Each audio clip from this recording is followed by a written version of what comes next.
¿Qué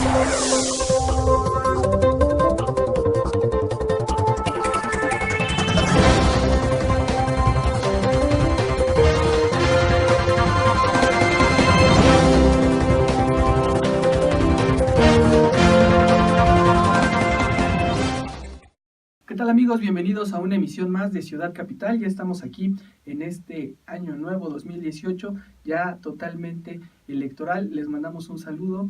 ¿Cómo estás, Alberto? ¿Qué tal, Luis? ¿Qué tal, amigos? Pues regresando con mucha información de carácter electoral a esta primera emisión que tenemos del año 2018, donde ya las precampañas de los partidos políticos están con todo.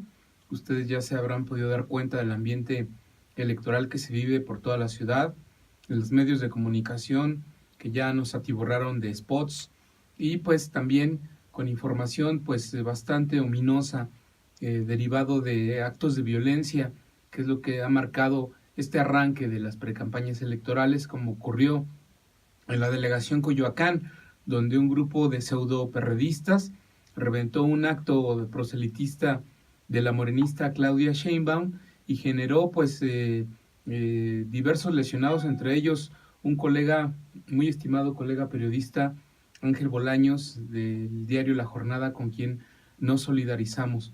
Derivado de estos actos de violencia, pues es que el jefe de gobierno de la ciudad y el presidente del Consejo del Instituto Electoral de la Ciudad de México convocan a un pacto de civilidad que firman 7 partidos políticos en la capital del país, menos el partido Morena. Son de estos temas de los que hablaremos en el programa del día de hoy, arrancando pues ya después de las fiestas de fin de año, de la Navidad, Año Nuevo y por supuesto de Reyes. Con estos temas empezamos este primer programa del 2018. Pues vámonos a política en Ciudad Capital. Política. Ciudad Capital. Ya estamos en política de Ciudad Capital y como les comentaba Alberto al principio del programa, a partir de este año se volvieron a vivir actos de violencia que ya habíamos registrado el 15 de diciembre del año pasado. Se suscitaron eventos muy similares en la delegación Coyoacán, donde al intentar de realizar un mitin el partido de Morena, un grupo de los llamados grupos de choque, que según Morena son del PRD y según el PRD son de Morena, llegaron y pues lanzaron sillas, y en esa ocasión no se impidió el evento. Esa ocasión fue nada más los sillazos, la contención, los gritos, los jaloneos, pero al final Claudia Sheinbaum y Andrés Manuel López Obrador dieron su discurso en la plaza del Jardín Centenario y no pasó a mayores. Ese fue el único detalle, pero en esta segunda ocasión, cuando regresa Claudia Sheinbaum de manera, pues no diría solitaria, pero regresa solo ella, ya sin Andrés Manuel López Obrador, acompañada de Martí Batres y de los diputados locales de Morena por Coyoacán. Ahí a la zona de Villa Quietud, en Coyoacán, se arma una vez más esta golpiza, donde hay daños colaterales, como comentábamos nuestro querido compañero Ángel Bolaños y algunos otros ciudadanos que resultaron lesionados. Pero si quieren vamos a ver un poco las imágenes de cómo estuvieron y las agresiones, para platicar ahorita todo lo que ha sucedido a partir de estos hechos.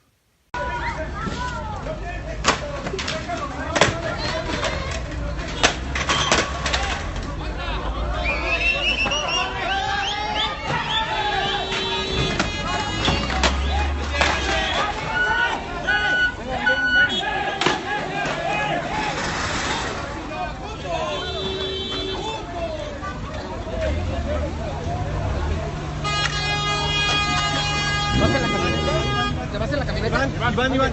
Me voy a la camioneta de la prensa.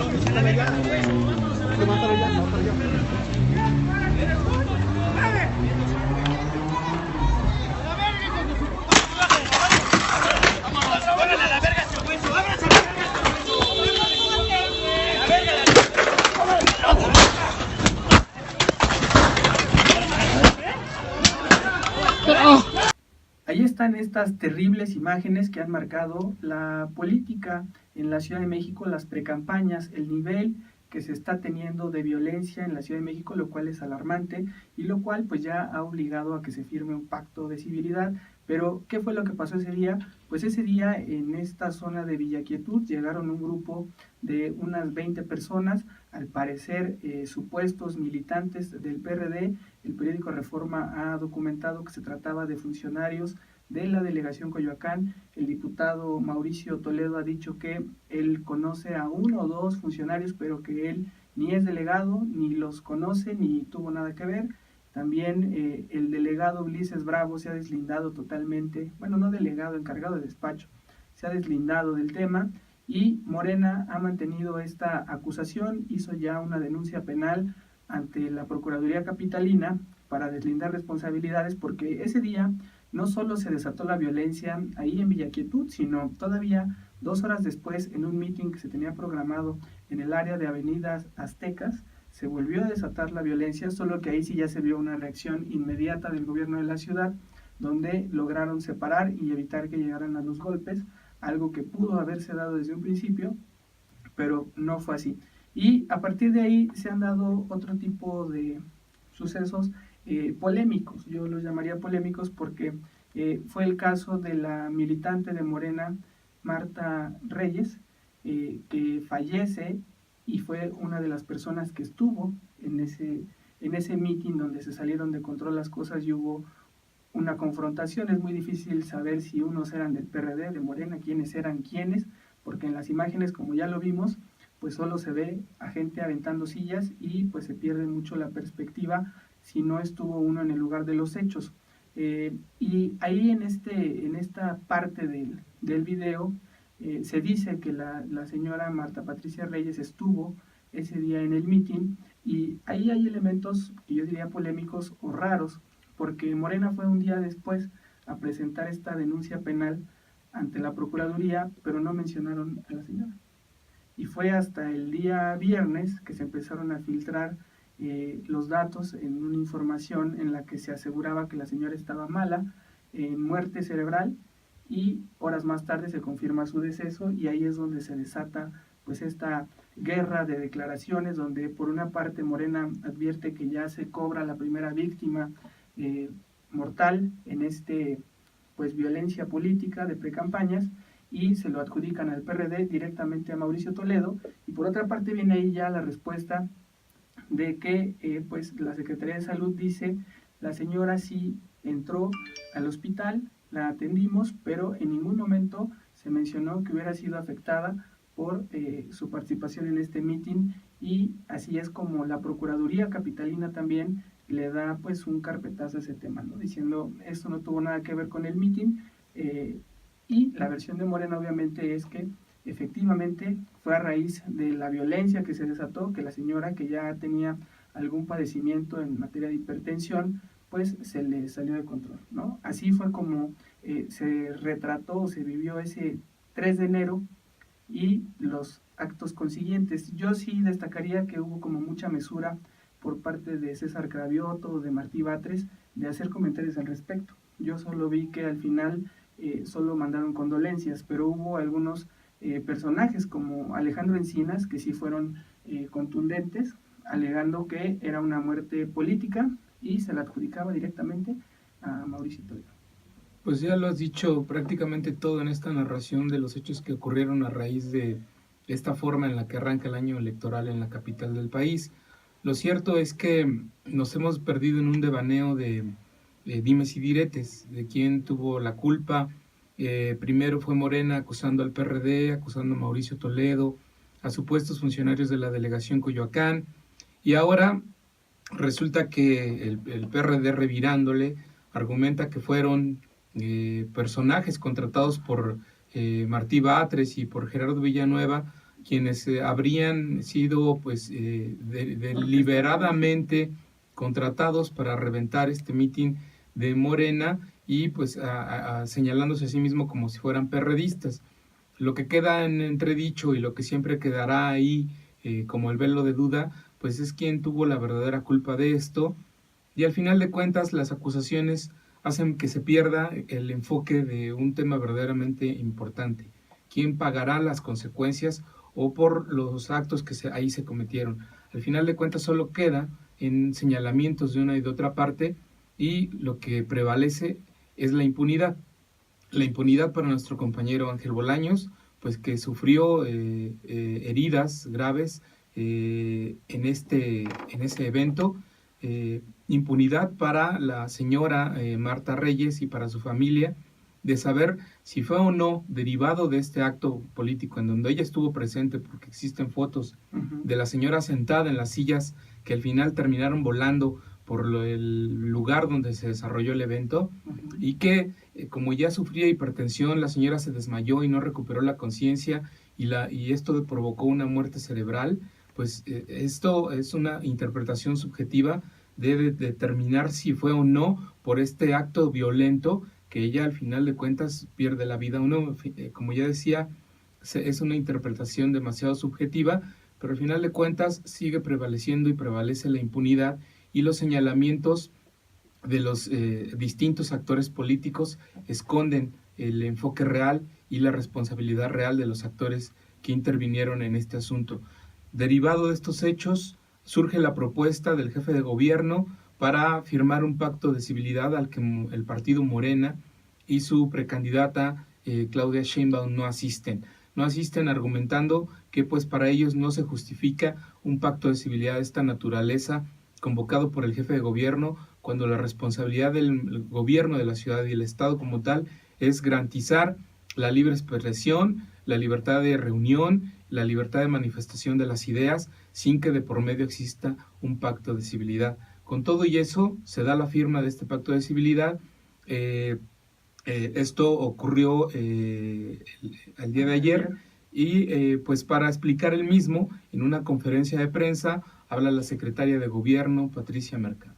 Este pacto de civilidad es un pacto entre el gobierno de la ciudad y los partidos políticos en la Ciudad de México para garantizar la libertad de expresión, de reunión, de manifestación y de información, como nos obliga la ley, que es muy clara, que compromete a las autoridades administrativas a garantizar estos derechos en el proceso electoral, y en este pacto que ustedes recibirán hemos descrito los cómo vamos a garantizar estos derechos para un proceso electoral pacífico, de alguna manera ordenado, donde todo el mundo pueda expresar sus puntos de vista. Pues ahí está la manera en que plantea Patricia Mercado este pacto de civilidad. A mi juicio, un pacto que llega tarde. La autoridad electoral también se vio ahí rebasada, desfasada. Recuerdo que hubo un desayuno de fin de año con los consejeros electorales, les preguntábamos, les decíamos, oigan, ¿qué va a pasar? Porque había pasado algunos días del primer enfrentamiento en Coyoacán, donde también ya se habían golpeado a 5 compañeros periodistas, donde se hablaba de que los partidos en algunas ocasiones incitaban también a las agresiones hacia la prensa, recordando ese día que Andrés Manuel López Obrador en su discurso señaló al periódico Reforma como un boletín de la mafia del poder por haber señalado algunos personajes que él había anunciado recientemente en su gabinete, y decíamos, bueno, hay mucha efervescencia, mucha presión y que a veces recae en contra de los periodistas, o también algunas veces de manera deliberada se cometen actos que generan violencia o que ataquen hacia los periodistas o a la ciudadanía en general, que ya sea que milite en un partido o en otro, se calientan los ánimos y se vienen estas agresiones, y la autoridad electoral decía que se iban a hacer llamados, que iban a ser muy enérgicos, que iban a estar al pendiente, que prácticamente se iba a seguir de oficio cualquier tipo de agresión, y finalmente lo que pasó fue otra historia, ¿no? Se quedaron desfasados y tuvo que llegar el gobierno a decir, también un tanto por presión de parte de Morena, a decir, vamos a obligar prácticamente a hacer este pacto de civilidad, que no nos imaginamos que las campañas en la ciudad tengan que ser así, ¿no? Casi custodiados con granaderos para que se puedan desahogar, ¿no? Es una ciudad democrática y debería de haber este espacio de libertades y de las mismas militancias de respeto, ¿no? De entrada, mencionar un pacto de civilidad suena casi como un absurdo, ¿no? Cuando estamos hablando de que una contienda electoral tiene que ser un debate de ideas, aunque suene muy común, ¿no? Que tiene que ser un debate civilizado, un debate democrático, de apertura, en donde la violencia no tenga ninguna cabida. Hablar de pacto de civilidad es como redondear una cifra, ¿no? Per se. A mí me parece también, la verdad, yo lo creo así, de mutuo propio considero que es algo innecesario firmar un pacto de civilidad, que como tú dices, ya cuando se hace el llamado a firmarlo es demasiado tarde, porque ya han ocurrido actos de violencia. Y no creo que un pacto de civilidad de esta naturaleza pueda detener a futuro, en el futuro inmediato, otro tipo de actos de violencia que se puedan generar, y que quizá por la gran cantidad de precampañas que habrá, de cargos a elección popular con los que se jugará, actos políticos y proselitistas, seguramente muchos actos de violencia no nos enteraremos que ocurren en las distintas delegaciones políticas, donde el territorio se peleará no solo a puñetazos, y pues seguramente solo trascenderán a través de las redes sociales cuando estos ya hayan ocurrido, y ningún pacto de civilidad los va a detener. Pero en fin, en este desarrollo del evento en donde se firma dicho acuerdo, habla Raúl Flores, presidente del PRD en la Ciudad de México, pues quien enfatiza que el suscribir este pacto pues no deja de lado la responsabilidad que los distintos actores políticos puedan tener o hayan tenido en los actos de violencia registrados. Decirles también lo que van a ustedes a conocer lo que dice el documento. Lo que no dice el documento es que se tienen que seguir cada proceso jurídico. O sea, este documento, quiero ser muy enfático, porque creo que me toca, no invalida, no inocula ninguno de los procedimientos jurídicos que se tengan que aplicar a quien haya violado la ley. Quien haya hecho cualquier acto contrario al derecho, contrario a la seguridad de los demás, tiene que ser castigado, y en eso también el Partido de la Revolución Democrática viene aquí con esa voluntad de no solapar ninguna actitud que haya violentado la paz. Ahí está el comentario de Raúl Flores, quien ha sido el principal defensor de su partido, para deslindarlo, para decir que en ningún momento han sido militantes del PRD los que han agredido o atacado a Morena en ninguno de estos 2 mítines o 3 enfrentamientos que ya se han registrado. Él es el que siempre ha salido a deslindar a su partido y a señalar que se trata de un grupo de choque o de un autosabotaje, pero del PRD no se trata. Pues qué malo que la verdad tampoco hagan una autocrítica los perredistas, y la salida más fácil y quizá la más obvia pues es echarle la culpa al de enfrente, lavarse las manos y decir yo no fui, ¿no? ¿Por qué? Pues así no se paga ningún costo político, ¿no? Y como decía yo al inicio de estas intervenciones, pues no hay castigo para nadie, ¿no? No hay responsables de lo que ocurrió, y seguramente no lo sabrá porque pues de las investigaciones que se realicen, la Procuraduría Capitalina, con todo y pacto de civilidad, seguro no nos dará buenas noticias, o quizá no nos dé ninguna. Pues esperamos que aunque sea con los periodistas, ¿no? Pues hay 5 denuncias que penales. Por lo menos que los compañeros del gremio podamos hacer presión pública, porque es la única manera, la única herramienta que tenemos para señalarle a las autoridades sus omisiones y sus obligaciones respecto a este tipo de temas, y que por lo menos en ese tipo de casos se esclarezca quiénes son los responsables directos de este tipo de violencia. Mauricio Tabe, en la firma de este pacto de civilidad, pues se va directo en contra del partido Morena por su ausencia en la firma de este acuerdo, y pues los acusa de que son ellos los que mandan al diablo a las instituciones de distintas maneras, y una de ellas, como ocurrió ayer, en su ausencia durante la firma de este pacto. Quiero de verdad reconocer la voluntad de los compañeros y dirigentes de los partidos políticos en la ciudad, con lo cual manifiestan su compromiso, y manifestamos nuestro compromiso por la paz, los derechos y las libertades en la ciudad. Es una pena que en la Ciudad de México quienes mandan al diablo las instituciones políticas hoy pretendan mandar al diablo la política y se hayan excluido de la firma de este pacto. Yo espero que haya la suficiente sensibilidad para entender que la ciudad está más allá de nuestros intereses políticos. Es una enorme responsabilidad lo que tenemos en puerta. Y esto nos compromete a nosotros como partidos políticos para que el uso del espacio público sea ordenado y no sea una rebatinga por el uso de este espacio. Y también hacemos un llamado para que las autoridades del gobierno de la Ciudad de México y las autoridades delegacionales se comprometan a garantizar las libertades.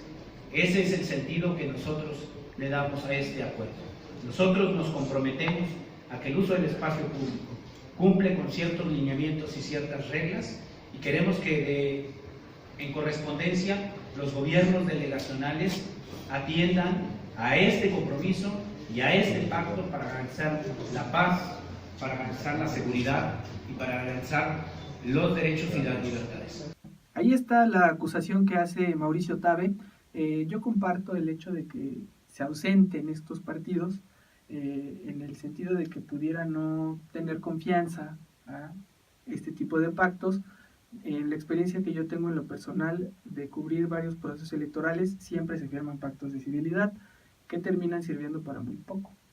Porque, como decías en un principio, la realidad es que supera siempre la pasión de los militantes, las estrategias de cada partido. En una campaña siempre se vive esto de campañas negras, ¿no? Guerra sucia, siempre estos golpes por debajo de la mesa, y la autoridad por lo general llega a quedar rebasada. Entiendo yo que, bueno, antes teníamos un instituto electoral de la Ciudad de México que estaba conformado por cuotas de los partidos políticos, y por lo tanto era casi siempre pues una broma pensar que ellos iban a actuar, porque siempre respondían a algún partido político. En este entonces siempre pertenecían la mayoría al PRD, 1 o 2 al PAN y 1 al PRI, entonces siempre terminaban presentando 1000 quejas y ninguna queja era resuelta o a todo mundo se le absolvía. Siempre era así. Ahora, con esta reforma electoral, se supone que estos consejeros son designados por el INE bajo criterios más técnicos, donde hay un poco de menos cuota, porque ahora hay cuotas del INE, podría ser, pero no ya cuotas tan dirigidas de los partidos.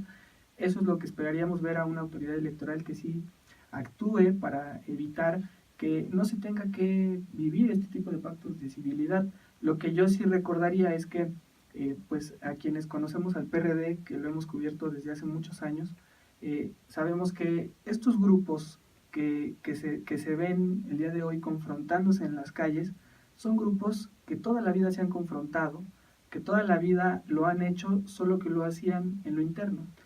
Esto que estamos viviendo habla de que ni el PRD ni Morena han entendido el nivel, en la época en la que estamos viviendo, que ha habido una transición política donde antes eran otras las formas, los modos, y hoy hay unas redes sociales que pueden hacer las cosas más visibles, evidenciarlo. Estos pequeños sillazos que se han dado no es nada comparado con consejos del PRD donde entraban rompiendo puertas de hoteles para avasallar a un compañero suyo y así lograr candidaturas.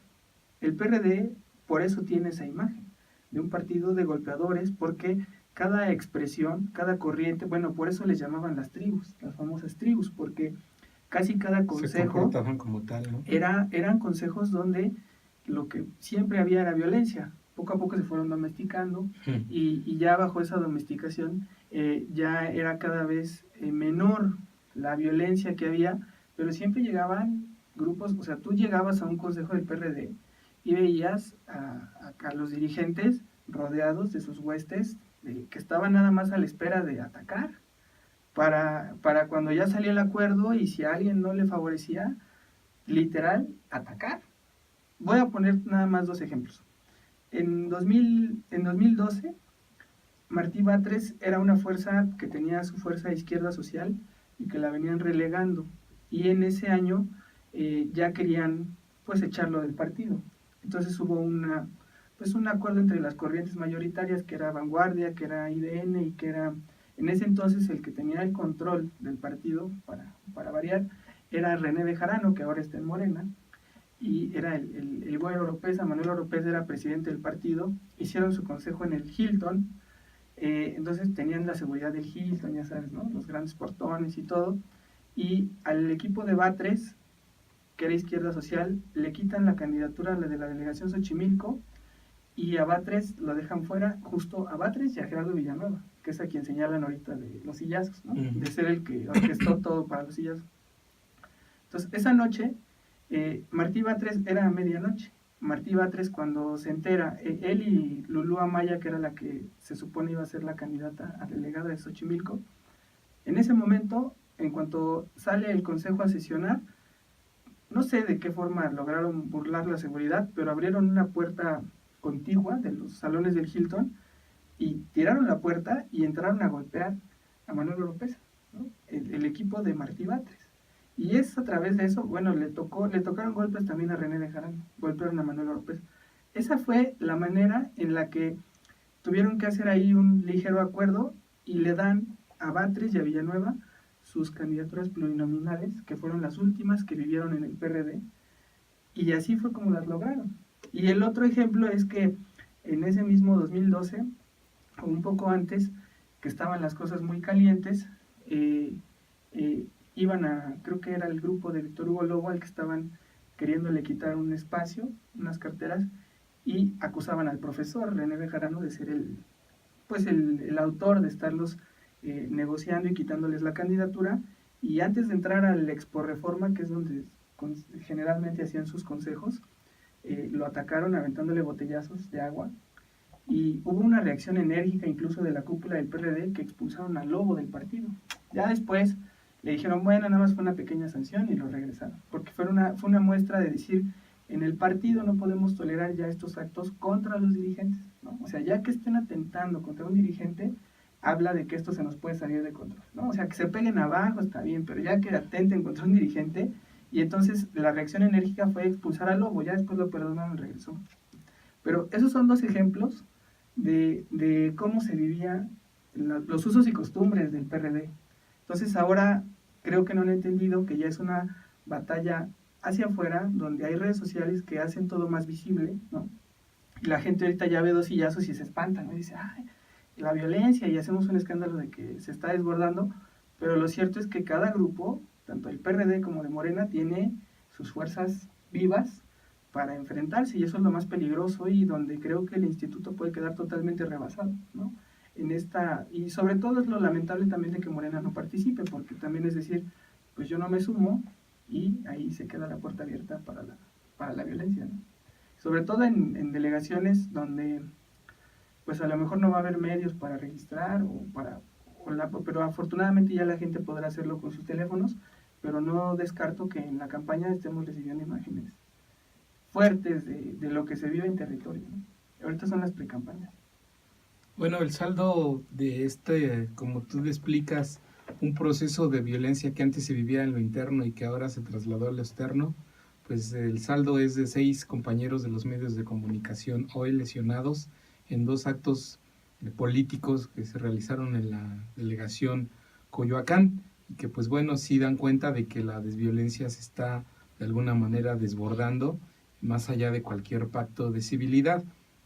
Yo no recuerdo que en los consejos del PRD hubiera este tipo de violencia, por ejemplo, contra los medios de comunicación. Quizá eso sí marca una gran diferencia entre el antes y el ahora. Las diferencias entre el antes y el ahora también se dan en que en el partido Morena hay inconformidad respecto a los precandidatos a alcaldes que se están mencionando, cuyos nombres ya se conocen, por ejemplo, de Armando Quintero, aspirante a alcalde por la delegación Iztacalco, Francisco Chiguil, el aspirante a alcalde en la delegación Gustavo Amadero, y también la precandidata, se me olvida su nombre, de Coajimalpa,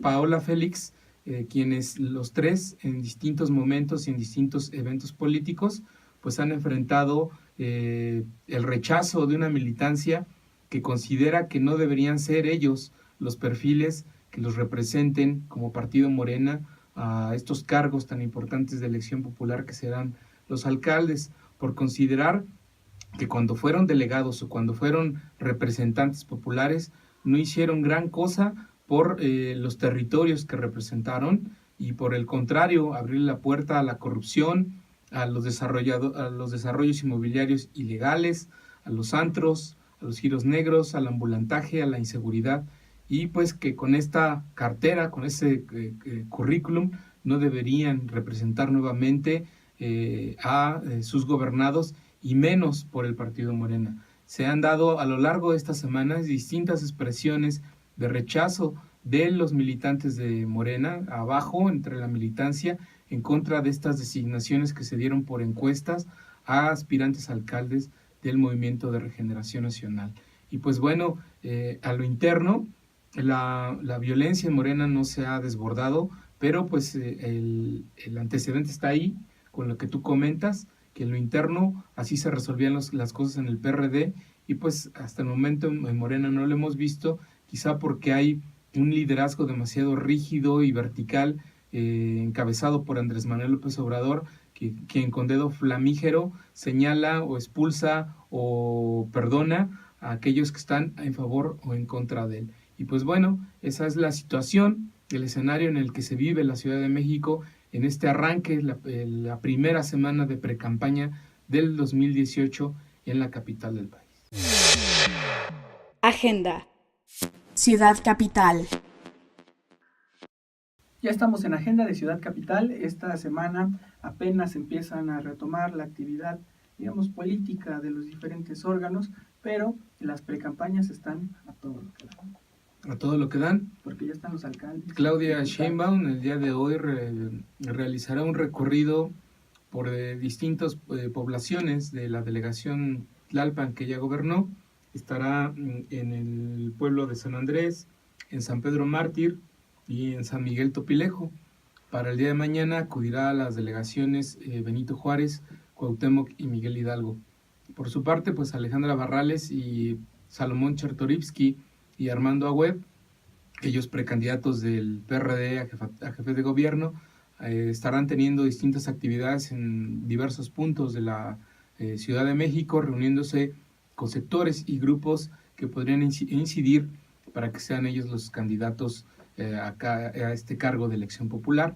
Por otra parte, la Comisión de Derechos Humanos de la Ciudad de México suscribirá un convenio de coordinación interinstitucional con el Tribunal Electoral y el Instituto Electoral de la Ciudad de México, pues para tener intervención directa y vigilar los procesos electorales que se darán de aquí a julio próximo. También esperamos que pues por la tarde de hoy el partido Morena acudirá a la Comisión de Derechos Humanos a presentar una queja por los actos de violencia que ocurrieron la semana pasada en la delegación Coyoacán y de los que ya hemos platicado con ustedes. En la Asamblea Legislativa de la Ciudad de México, pues desde la Navidad del año pasado no han tenido actividad alguna.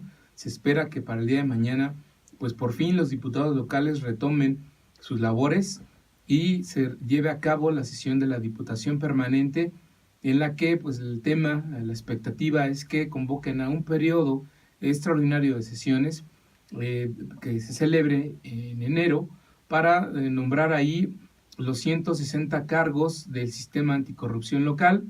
Se nombre también a los sustitutos de los jefes delegacionales que han pedido o pedirán licencia para ir a buscar un nuevo cargo de elección popular. Así la agenda política en la Ciudad de México en los siguientes días. Muy bien, vámonos con Ilse Aguilar con la agenda del... Hola Luis y Alberto, un saludo al auditorio de Ciudad Capital. Informarles que esta mañana el jefe de gobierno de la Ciudad de México, Miguel Ángel Mancera Espinosa, realizó el corte informativo, tal como lo viene haciendo desde el pasado 20 de septiembre tras los acontecimientos del sismo. Esto lo realizará hasta que retome poco a poco sus actividades de agenda. Esta fue la agenda del jefe de gobierno. Un saludo, Luis, Alberto. Gracias a Ilse Aguilar por esa agenda que nos comparte. Como ven, todo se está retomando. Y anunciarles también que en Capital CDMX hemos tomado la decisión de pues enfocarnos de lleno a la cobertura electoral de lo que será la agenda prácticamente que se vive en la Ciudad de México en los próximos meses, y hemos empezado una serie de encuestas sobre los candidatos a alcaldes de la coalición por la CDMX al frente. ¿Por qué de esta coalición? Porque es la única que abrió un proceso para definir a sus aspirantes, a sus candidatos, y será el 11 de febrero donde haya un consejo electivo. Haremos también algunas de los que están en precampaña para la jefatura de gobierno, para el Senado. Los invitamos a que puedan seguirlo y también a que vean los perfiles para que estén informados y tomen la mejor decisión, pues cuando tengan que ir a las urnas. Esto es parte de lo que nos interesa, dar a conocer cómo se están llevando a cabo los procesos internos. Ahí se los dejamos para que lo sigan. Pues sí, con esto terminamos nuestro programa de Ciudad Capital. Recordarles nuestras redes sociales. En Twitter es capitalmx-, Facebook y YouTube Capital CDMX. Nuestro portal de internet es capital-cdmx.org. Hasta la próxima semana, amigos.